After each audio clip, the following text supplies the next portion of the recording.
Olá, estamos de volta com mais um vídeo do canal Médico de Primeira. Informação de qualidade de forma resumida para você que não tem tempo a perder. Se você ainda não assistiu os outros vídeos sobre essa série, volte atrás porque tem os vídeos anteriores. Estamos agora na parte 5 do livro de Nassim Taleb e vamos falar sobre religião, começando. Ele vai nos mostrar que não acredita o autor em religião sem o conceito de arriscar a própria pele, skin in the game. Ele fala, por exemplo, que Jesus Cristo se sacrificou por nós. Foi um Deus despido de humanidade, porque um Deus despido de humanidade não poderia passar por isso. Então a Igreja Ortodoxa Cristã diz: Jesus Cristo encarnou para que nós pudéssemos ser feitos Deus. E já esse próprio caráter humano de Jesus que possibilita que nós encontremos o divino. Aí o autor vai passar para a situação que ele diz que defeitos, cicatrizes e falhas de caráter aumentam a distância entre o ser humano e um fantasma. O que ele quer dizer isso? Que o fato da pessoa apresentar falhas de caráter faz com que ela se torne mais palatável aos outros.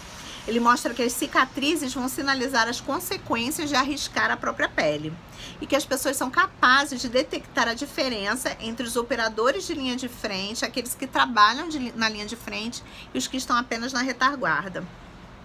Então ele nos mostra que Trump se expressa de uma maneira não convencional e ele diz que isso se deve ao fato dele nunca ter sido empregado, que as pessoas que são funcionárias precisam aprender uma forma específica de se comunicar de forma a não melindrar o seu supervisor e que Trump nunca precisou passar por isso. Agora a gente vai entrar numa parte em que o autor começa a falar sobre, mesclando suas experiências de vida de uma forma bem intensa. A gente tem que lembrar que ele é libanês e que ele vivia numa elite no seu país, imigrou para os Estados Unidos e lá não pertencia à mesma elite mais. Então ele vai falar, demonstrar um certo ressentimento nessa parte, a gente percebe. E começa a falar sobre os semi-intelectuais, que ele denomina, de educação universitária tipo Ivy League. Ivy League são as universidades de elite dos Estados Unidos, onde os mais ricos estudam. E cita também Oxford, Cambridge. Ele fala que essas pessoas ele denomina com uma sigla IPI, intelectuais porém idiotas. Fala que esses IPIs, que é uma colocação bem grosseira, vão ditar às massas o que fazer, o que comer, como falar, como pensar, em quem votar, e que essas massas começam a se rebelar contra isso. Então ele diz que quando esses plebeus fazem algo que faz sentido para eles plebeus, mas não para o intelectual, que o intelectual vai chamá-los de incultos. Então, diz também que esses IPIs não conseguem detectar raciocínios sofísticos. Relembrando lá da filosofia, né? Um sofisma é quando a gente coloca uma primeira colocação errada e constrói todo um raciocínio em cima daquele. Um raciocínio que cai, porque a primeira colocação já era errada, né? Ele diz, por exemplo, que esses IPIs vão confundir a ausência de evidências com evidência de ausência, que é o mote do livro dele, A Lógica do Cisne Negro. Cita que eles, por exemplo, acreditam que organismos geneticamente modificados são ciência, que a tecnologia deles é tão segura quanto a reprodução natural que existe há milhões de anos. E diz que são pessoas que se apegam à noção de direitos adquiridos, mas tratam o restante do mundo como seres inferiores. Então ele vai nos falar que existem desigualdades que as pessoas toleram. Por exemplo, quando nos comparamos com Einstein, com Michelangelo, que são pessoas de quem nós somos fãs. Diferentemente, existe um ressentimento contra aquelas pessoas que a gente considera mais próximas de nós. Então ele fala que a classe americana trabalhadora ultimamente está muito impressionada com o modo de vida dos mais ricos, mas que existe um ressentimento contra profissionais liberais bem remunerados. Isso é importante para entender a dinâmica social. E há desprezo por assalariados que ganham muito dinheiro. Então ele cita que em países onde existe alto rent seeking, que é como o Brasil era antigamente, com a Selic muito alta, que era só você colocar seu dinheiro lá, deixar rendendo, não precisava fazer nada, que você receberia dinheiro de volta. Nesses países, a riqueza é vista como soma zero. Você toma de Pedro para dar a Paulo. O banco vai retirar de você, não é? Só que, diferentemente, nos lugares onde existe baixo rent seeking, como nos Estados Unidos, a riqueza é vista como um jogo de soma positiva, que beneficia a todos. Por quê? Porque você precisa gerar empregos, criar empresas para que você tenha riqueza. Então, isso acaba beneficiando toda a sociedade. E o autor acha que esse ressentimento ele deve ser reservado às pessoas que estão no topo, mas não arriscam a própria pele. E ele cita como lobistas, banqueiros, por exemplo. Ele fala que quando Donald Trump alardeou a própria falência, que isso eliminou os ressentimentos que o público poderia ter contra ele. E aí agora ele vai falar sobre a ergodicidade. Ele vai falar que a ergodicidade é um conceito que ele traz da física e da matemática, que é o dinamismo de um sistema. Ele nos mostra que a desigualdade estática é um instantâneo da desigualdade. Então você vai tirar uma foto de um período que não vai representar o que vai acontecer na vida inteira da pessoa. Como exemplo, ele diz que 10% dos norte-americanos vão passar pelo menos um ano entre o 1% dos mais abastados. E mais de 50% vão passar um ano entre os 10% mais ricos. Isso significa que se você nasce nos Estados Unidos, você tem uma chance já maior do que de 50% de estar entre os 10% mais ricos do país mais rico do mundo.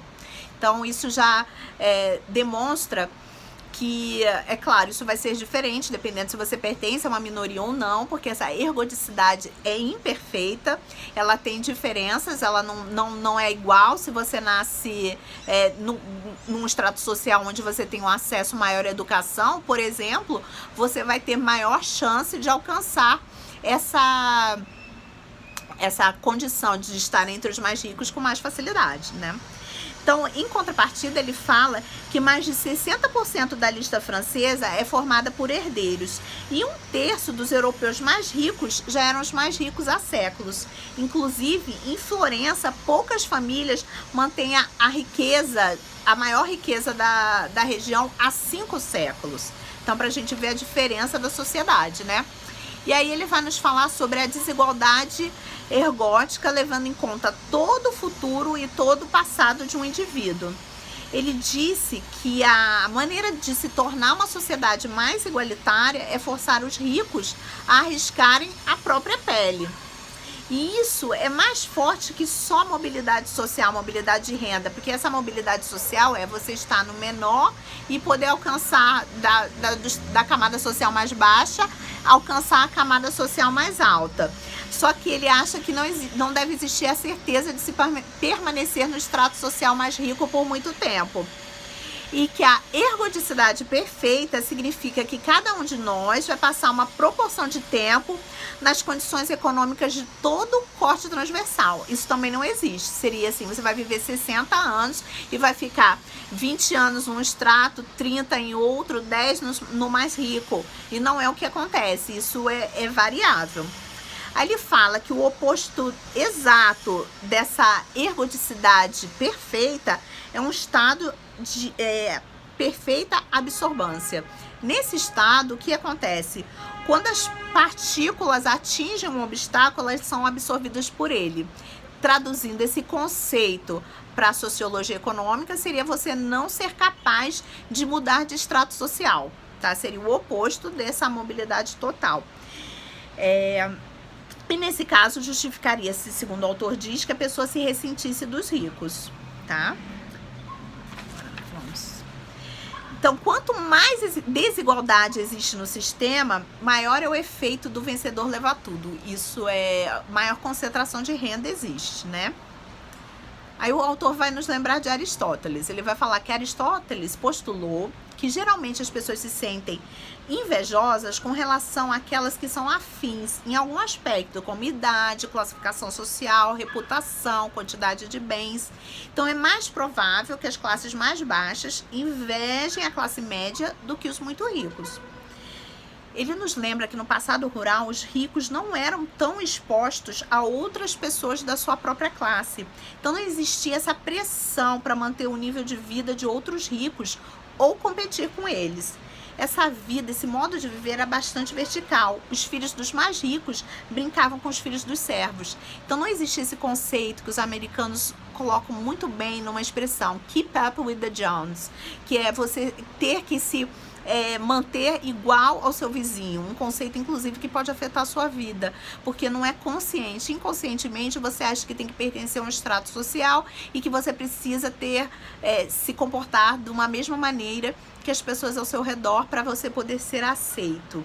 Antes isso não existia. Então, com a industrialização, os ricos começaram a se deslocar para as cidades, para os subúrbios, e aí não podiam mais ficar para trás e entram nessa esteira. Dessa maneira, para uma pessoa que fica isolada da socialização vertical com os pobres vão se tornar algo inteiramente teórico. Isso é importante a gente entender, inclusive na criação dos nossos filhos, que se a gente não tem contato com esses mais pobres, a gente não consegue entender o que é a real condição de vida deles, tá? E ele fala então da empatia. Ele diz que a empatia ela existe numa forma maior se você encontra aquelas pessoas, reconhece naquelas pessoas algo semelhante a você, pessoas da sua mesma classe, que você tende a sentir mais empatia. Então, por exemplo, ele cita que famílias arruinadas tinham seus filhos levados para serem mordomos ou damas de companhia de outras famílias ricas. Numa questão, se você cuida dos meus filhos quando eles se arruinam, eu cuido dos seus. Uma forma de autosseguro que fica restrita a uma classe pequena. Só funciona quando existem poucas pessoas envolvidas. E aí ele vai entrar na ética do serviço público. Ele diz que pessoas ricas que ocupam um cargo público são diferentes de pessoas públicas que se tornam ricas, que nesse caso denota um enriquecimento ilícito. Que pessoas ricas que entram num cargo público podem mostrar um indício de habilidade no mundo real. Já que eles conseguiram ter sucesso no mundo real, pode ser que eles consigam transferir esse sucesso para esse trabalho. Melhor ainda se eles já tiverem sentido a perda de parte de sua fortuna, porque eles vão carregar consigo esse sentimento de não repetir esse fato, né?